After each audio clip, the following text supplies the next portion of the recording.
Hello everyone, welcome back to Sri Bala Vantalu. ఈరోజు మన వీడియోలో పండు మిర్చి పచ్చి కొబ్బరితో కమ్మనైన పచ్చడిని ప్రిపేర్ చేసుకుందామండి. ఈ పచ్చడి రైస్కే కాదు, ఎన్ని రకాల టిఫిన్స్ లేకైనా ఈ పచ్చడి వేసుకొని తిన్నామంటే టేస్ట్ చాలా చాలా బాగుంటుంది. మరైతే లేట్ చేయకుండా మనం ప్రాసెస్లోకి వెళ్ళిపోదాం. పండు మిర్చి పచ్చి కొబ్బరితో కమ్మనైన పచ్చడిని ఎలా ప్రిపేర్ చేసుకోవాలి అన్నది చూద్దాం.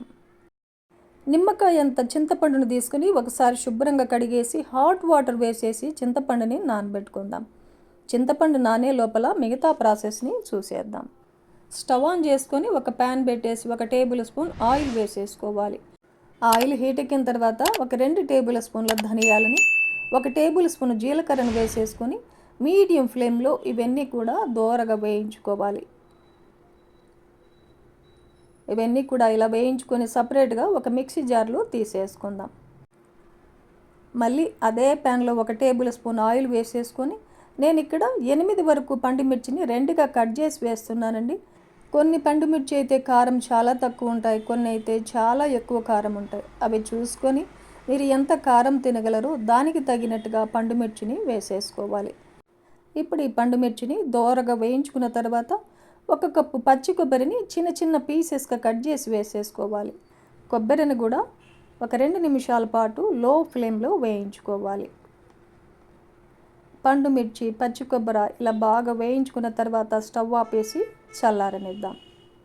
ముందుగా వేయించి పెట్టుకున్న ధనియాలు జీలకర్రని మూత పెట్టేసి మిక్సీ పట్టేసుకోవాలి. చూడండి, కొంచెం ఇలా బరకగా మిక్సీ పట్టేసుకొని వేయించి పెట్టుకున్న పండు మిర్చి పచ్చి కొబ్బరి, టేస్ట్కి సరిపడా సాల్ట్, హాట్ వాటర్లో నానబెట్టుకున్న చింతపండు, మిక్సీ పట్టుకోవడానికి అవసరమైతే చింతపండు నానబెట్టుకున్న వాటర్ని వేసేసుకొని పొట్టు తీసేసి ఒక 7-8 వెల్లుల్లిపాయలను కూడా వేసేసుకొని మూత పెట్టేసి మిక్సీ పట్టేసుకుందాం.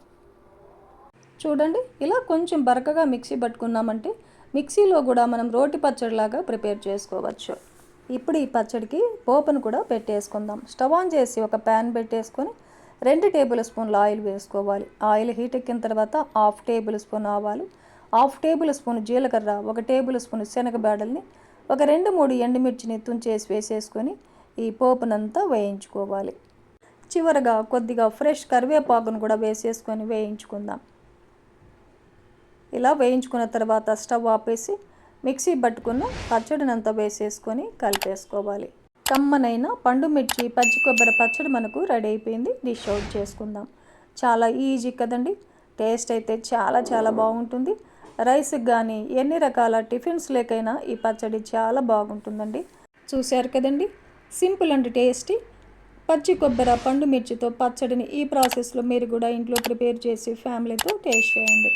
ఈ వీడియో నచ్చితే లైక్ చేయండి, షేర్ చేయండి, సబ్స్క్రైబ్ చేయండి. థ్యాంక్ యూ అండి. Thanks for watching.